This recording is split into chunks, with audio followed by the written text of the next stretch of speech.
Okay. Thank you, everybody, for coming here tonight. I am very, very, very grateful because I know you're very, very busy. I'm Erin Burrows, and this is Howard Higgins. He's president of one of my two nonprofits. And let's see, this is Sergeant Alan Kentz, right, from the Blue Springs Police Department. And this is Captain Bergman from the Independence Police Department, and this is Detective Winborn from the Independence Police Department, and Sergeant Perry from the Independence Police Department, and I'm not going to help you. Oh, you're so cruel, Detective Minter from the Independence Police Department. And Luis. Show my card to her. Yeah, I was going. See, yeah, I got a friend here. Okay, Luis Cordova, Director of Community Programs at the Mattie Rhodes Center, and former Department of Justice consultant on Latino gangs. And I only know your first name? Support, that's all. I work at Mattie Rhodes with Luis. Okay, okay. What's your first name? Kathy. Kathy, okay. Let's go around, let's go ahead and try and follow the agenda as much as we can. It's kind of free form and stuff, but why don't we go ahead and start with you, Sergeant Kentz. Well, and I was asked to come here because in Blue Springs we had an issue back in mid-late 80s, early 90s. We had 5 or 6 different identified local gangs, and we had an officer actually kind of have a real desire to work on that issue. That was on his heart, and he just kind of crafted an anti-gang education program, and he also pushed through one of our biggest problems was getting our street officers to admit, you know, in their own mind we had gangs in the city because they were all, we're Blue Springs, we can't have gangs out here, but they're everywhere.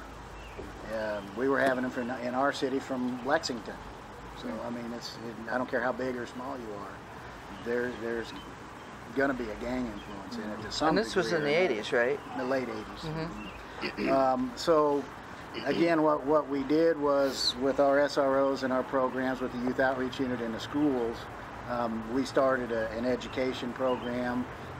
We still do and did the DARE program, and it had a gang component in it at that time, gang education component.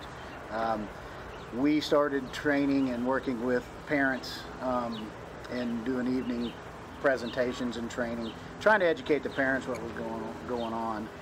It eventually got to the point where we had some of the gang members' parents come out and talk in some of our meetings. And that was some of the most powerful things that we had, because the parents were telling people, you know, the reason the kids get in the gang is for the discipline. And, you know, they fight against everything that the parents have to try to do, but what they really want is some discipline, and they were going to the gangs to get it.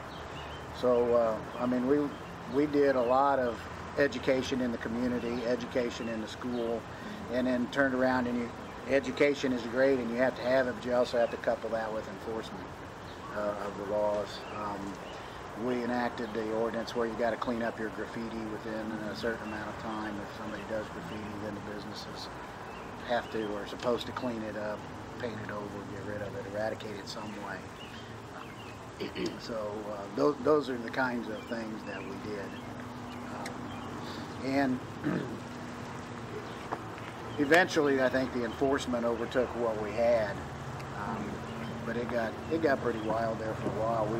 We would stop a car, and they had their own security, and they would pull in behind our patrol car, and then we'd have another car pull in behind them. So it got, I mean, they were doing some pretty weird things in my mind. But most of them eventually went to jail, and the thing kind of became unpopular, and it kind of went underground for us. There's still some there, some element there, but it's not anything like it was.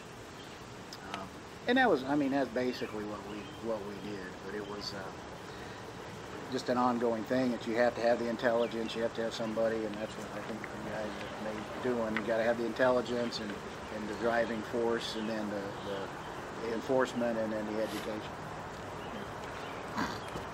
So were you also implementing intelligence by infiltration? No. Like undercover? No, we did not do that.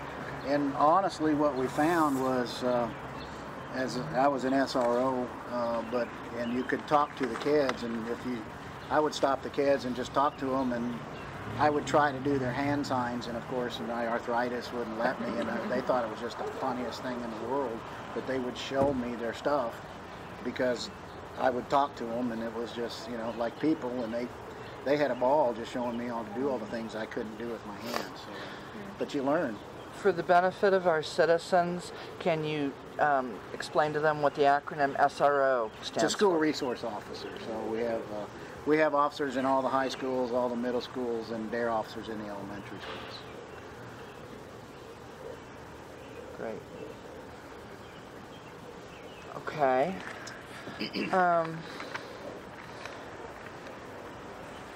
Can you already did kind of tell us about some of the important collaboration between citizens and police, various levels of police. It sounds like both the evening parent education was critical, particularly with gang member parents. Well, yes and no. I mean, it was critical to me getting the word out to the potential gang member parent. I mean, so you got to educate as many as you can, but unfortunately you can't educate people that won't participate. But it was just about getting the word out there and making the opportunity available, at least. But you can't force people to come. Right. We've seen that tonight. So yeah. it's, right. You just do. But it got to be a big enough hot button issue, and that they started showing up. So we got juvenile, and that's when it becomes a big enough hot button issue for them, then they'll come out. Until then, it's like, if it's not bothering me, I'm not going to worry about it. Okay. Is there anything that Blue Springs is doing right now, updated or upgraded from Sergeant Washington's original ideas? At this point, no. Okay. Because it's gone down enough that we don't have the visible, it's not a hot button. Okay. So it's, we're not, you see some occasional graffiti, you see, there's some things going on, but it's not anything like it was. Most of those people are either dead or in prison. Okay. That were our original problem.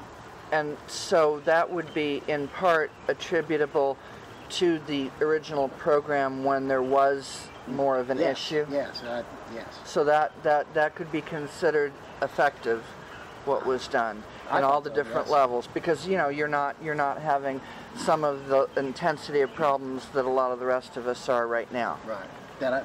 We don't see it at this point. Right. So Right. I'm sure we may have it again, but right now we don't.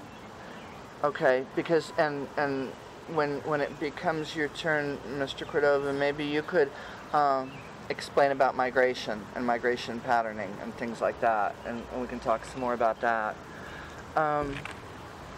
Is there anything else you can think of to add at the moment? You'll get another turn. You'll get another turn. Everybody will get as many turns as they can stand. Okay. Well, why don't we just kind of go in order here, since everything else is kind of independent until we get to Luis Cordova. What do you want to know? What is your take from your level of activity and control and research and investigation with what's going on right now here in Independence? Are there any things that you just heard from Sergeant Kintz that you might have a question about, or you might want to propose bouncing an idea off of or ramping off of, or anything like that? No, we know from all aspects, from reports, intelligence, gang activity, contacts, the full gambit, that we have a growing problem with gangs. And in that sense, we propose to address that by forming a gang unit. We're at the present time just waiting on some stimulus money to come in, and then we're going to spend these two detectives and this detective sergeant off and make a full-time gang unit for our city. Yeah, that's going to be awesome if we can get that money to come through, because it was published as a 4-year, 3-man unit, and or at least 3 years with the option for the 4th year, and then, you know, hopefully even grow from that. That's wonderful. Should we know if we're going to get that grant money by the end of this calendar year or possibly sooner? Because stimulus money kind of does get handed out right now quickly, if you're going to get it. I'm told that we could know tomorrow or sometime between now and September is what I'm told. Okay, so like worst case scenario would, for yay or nay, would be September. That's okay. what I'm told at present. Yeah, and that's all you can go off of. Just for the edification of our citizens, can you explain your level of involvement with what we have to deal with in Independence as far as gangs? Well, right now I'm the captain, the commander over the investigations unit. And underneath that we have the full gambit of detectives, whether it's crimes against persons, crimes against property, family crimes, special victims unit, on and on. And right now we see the need to have a specialized unit that does nothing but address gang problem. So that's what I'm trying to do. Yeah, and getting that, I mean, it all hinges on getting that. I can understand, because then you have the money and the latitude to do what you would prefer to do and need to be doing. And that's going to totally rock. Actually, not necessarily the money, but the personnel. Yeah. That's going to help the money bring buys. some other people so we can cut these detectives loose right. to work strictly on gangs, because right now they're dealing with their crimes against persons, crimes against property detectives. Okay. And they're still going to be doing that as well for the time being. Okay. You know, I'm an optimist, but worst case scenario, if, God forbid, that stimulus money for that does not come through. I'm praying every day that it does, and I believe it will. But should it not? Is there any kind of contingency plan that I know you guys, you know, can't go forth and do any more than you're doing, but is there any contingency plan that you would like to work with private citizens, particularly like I have 2 nonprofit organizations, where maybe I could try and get creative and try and write for something that would help from a private foundation that has interests in rehabilitating gang youth? Because they're out there, okay? And they're very, very, very, these private foundations are largely Christian, very concerned. They have deep pockets, and they're more recession proof. Their money's not really going to go away. And if you can convince them to fund law enforcement and not just through a nonprofit, and not just a nonprofit that works with kids, but actually let you guys have some of it. I mean, would that be something you'd like to explore? Sure, that'd be a tremendous asset to us. We had a program coined for canines. I don't know if you recall that, but it started up our canine unit and got their feet on the ground, which has led to one of the best canine units in the state, I believe now. So yeah, it'd be terrific. I mean, we could use it for all types of stuff, whether it be to pay for special events, to pay for equipment, to pay for counselors, to pay for after-school I mean, you could go on and on and on. But right. Yeah, any help is always better than none.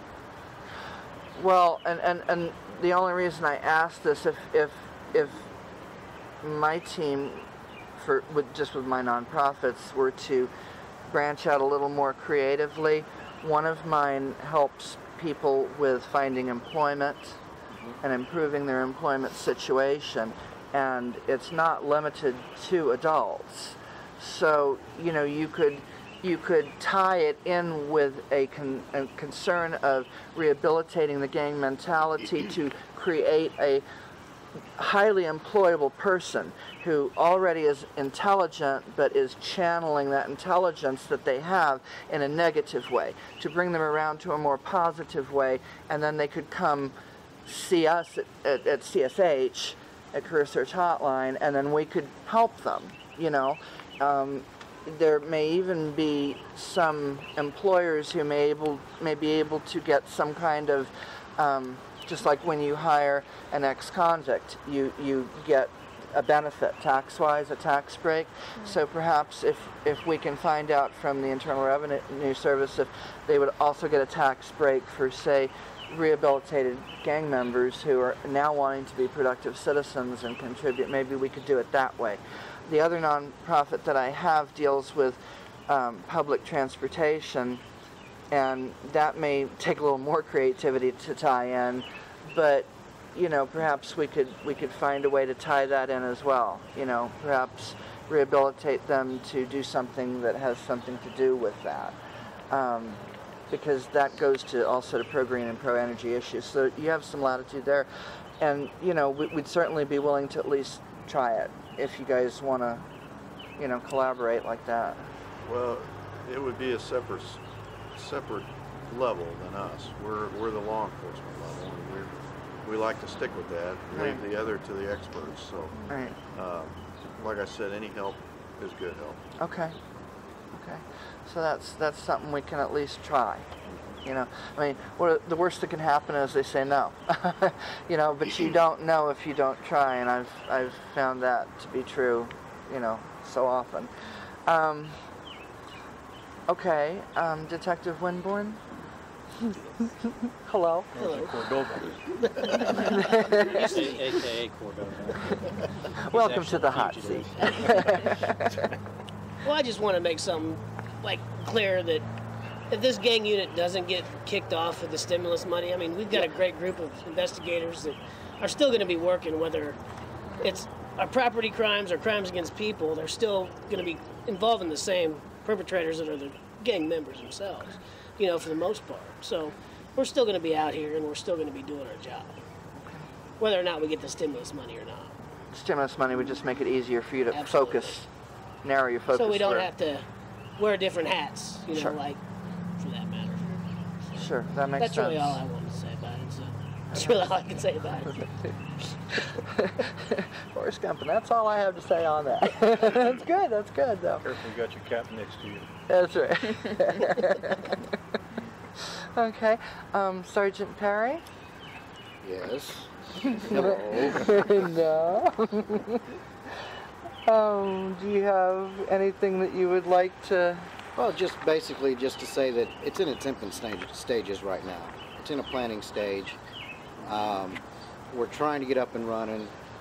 We are gathering intelligence the best we can and dealing with other agencies that have had the problem much longer and have identified and pursued the problem much longer than what we have. We're gathering our intel. We're working diligently to find out and identify what gang members are in our community. We're doing that on various levels through our investigations. And also these two detectives and myself will be working at different levels with gangs. We won't be going undercover and anything like that, but we'll be working enforcement. We'll be working investigative, surveillance, things like that. But it's all not going to hit at once. You won't see day after tomorrow, here comes a gang unit rushing in, and it started. One, because we're waiting for the money, obviously, and that's the root of everything. Two, you have to get other people trained to take their positions and move them off, in my position, if that's the case. So it's nothing that's going to be a quick fix, and when dealing with gangs, there's nothing that is going to be a quick fix. Me personally, I'm going to be pulling from a bunch of resources. I'll have my guys, I'll have our intel unit, I'll have our drug enforcement unit, I'll have the other investigators that are also trained somewhat to look for gang problems. What it'll allow us to do, the two detectives, hopefully 3 or 4 detectives and myself at some point in time, we'll go out and concentrate on the areas that need the concentration. And what'll that'll do?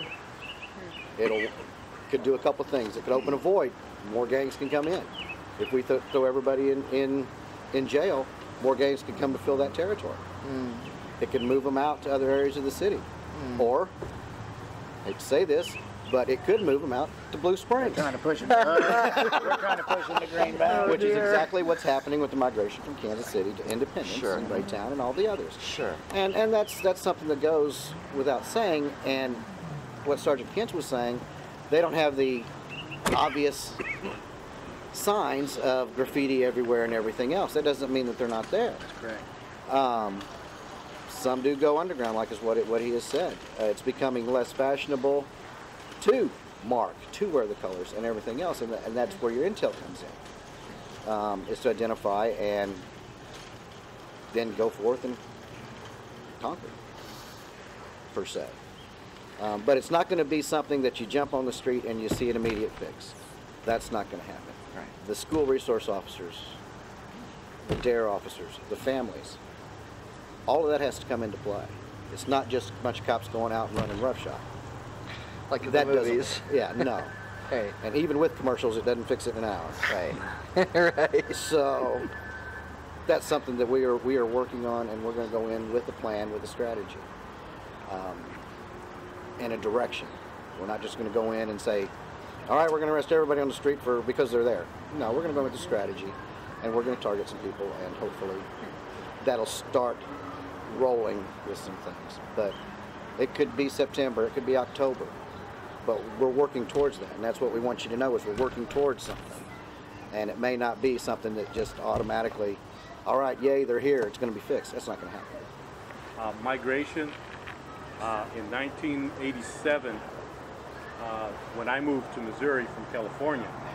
1980 in LA, it was out of control with the gangs. And what I've seen moving to the Midwest for the past 21 years is a gradual migrations of not just Latino gangs, but just gangs in general.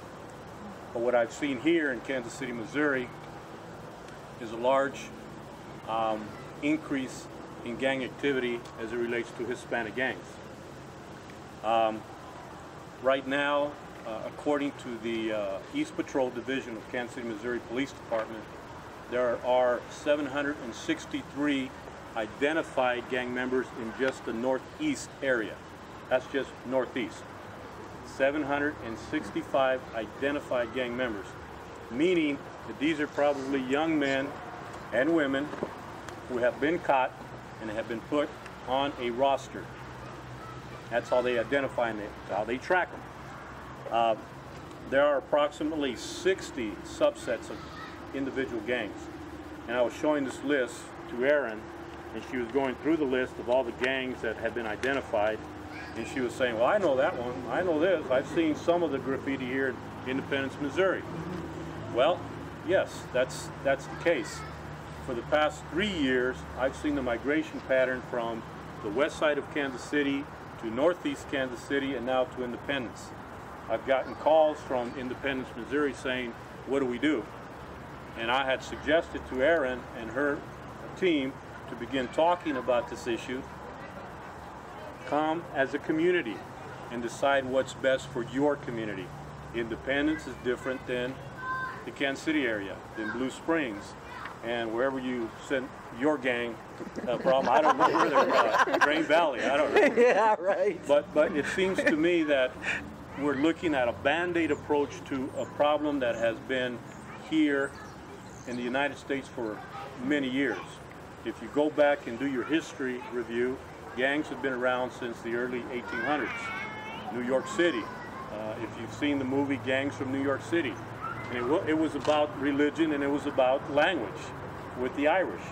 But now we're seeing a different evolution of young minds that are really, in my personal opinion, that I could probably look at these young individuals as psychopath and sociopath, meaning they have no concern about anybody. And that's the danger with young people.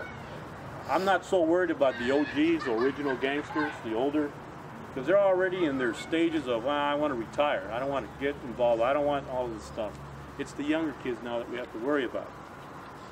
Saying that, I think that the community also has to understand that there's a prevention piece of it. Meaning, what are we doing? And I heard education a lot. Education, education, education. And I wrote some notes down, but it's nothing that I've written in the past. It's the same information I'm hearing whether I go to Chicago or California or here in Missouri. It's the same information. People need to be aware and have education in terms of how do we stop the problem, number one. I'm a counselor by trade, meaning I deal with the kids once the court system sends them to me. Jackson Family Court, anytime a youth gang has been identified, they send them to me for a deprogrammed session.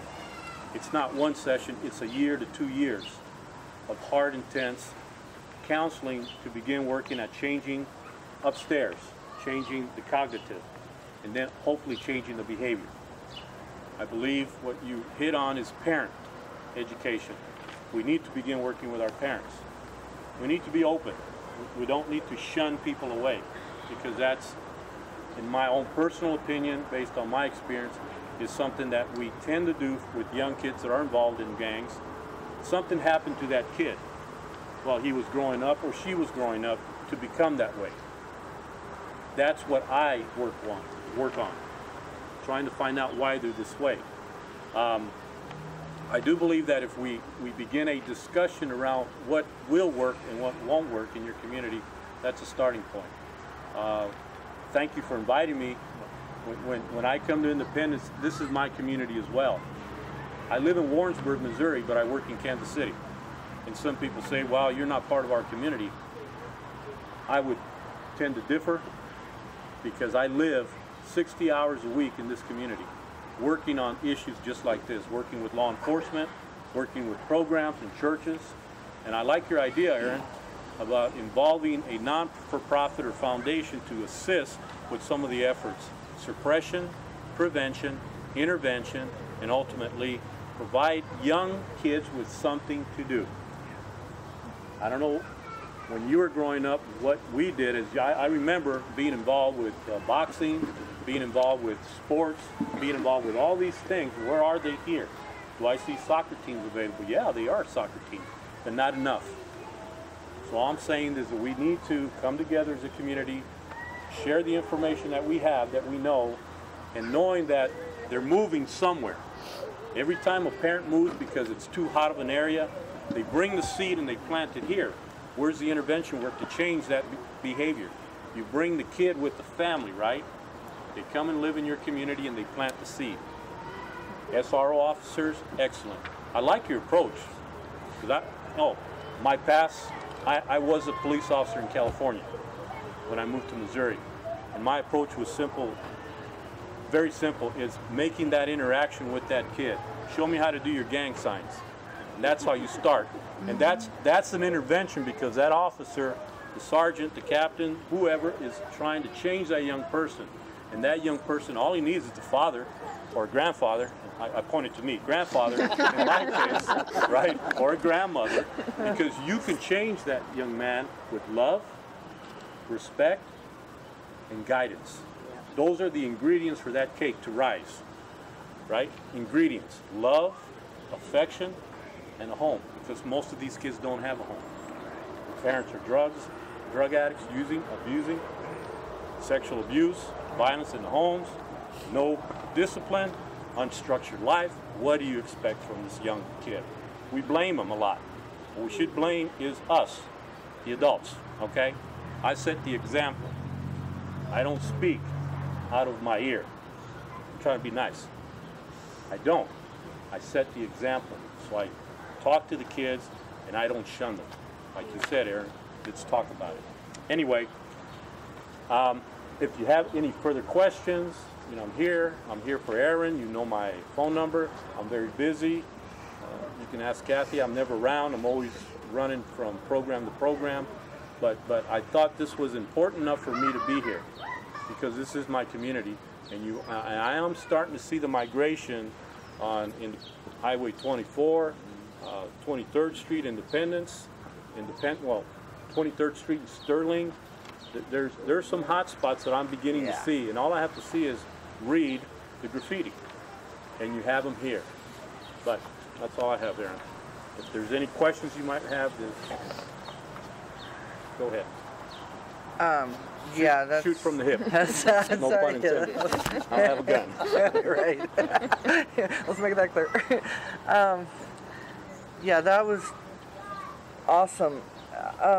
So many things that you said I wanted to try and touch upon. It might be a possibility too to get some nonprofit funding to form some subsets if you wanted to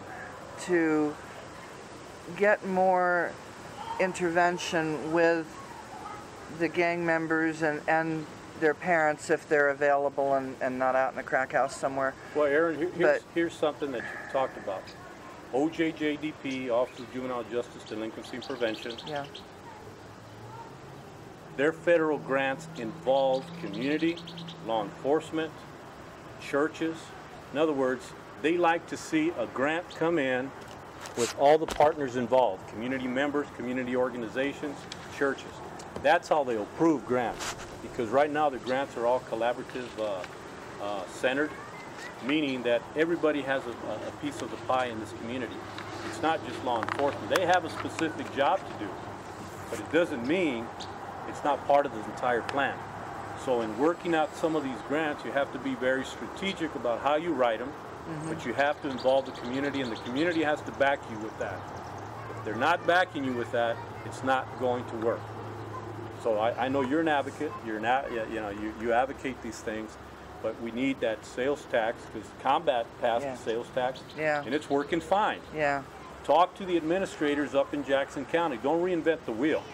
Talk to them and see how they did it. They passed the sales tax, and that money is going to prevention, the DARE program, Blue Springs, I think you're involved with that, right? And treatment and prevention. It's all in one. So don't make the mistakes other communities made when they submit a grant on their own, because it's not approved. Most often not approved. So for that. And Thank have my you. phone number, so. Thank you so much. I am so very grateful. Nice meeting you guys, man. Son, it was nice meeting you. Nice meeting you too. Cordova, you know. Yeah, you might. Very nice meeting you, Aaron. Very nice meeting you. Take sir. care. You're very welcome. It's all right. It's right in the box.